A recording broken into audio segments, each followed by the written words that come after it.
Imagine you're on a boat, miles from shore, when suddenly your engine sputters and dies. No fuel, no hope. Or is there?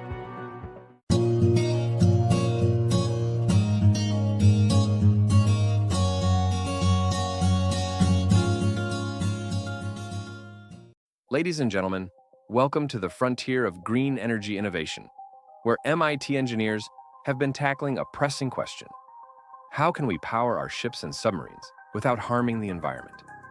The answer, it turns out, was hiding in plain sight, in the very water itself, and in the humble aluminum can you might be holding right now.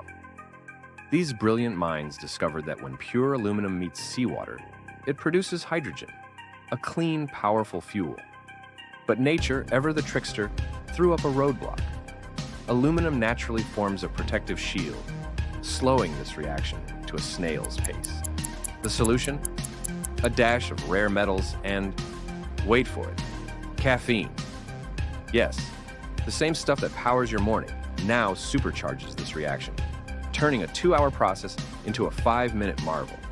Imagine a future where ships carry recycled aluminum instead of fossil fuels, producing clean energy on demand from the very ocean they sail on. It's not just a pipe dream. MIT is already developing compact reactors for marine vessels. But this discovery isn't just about boats. It's about reimagining our relationship with energy, turning waste into power, and finding solutions in the most unexpected places.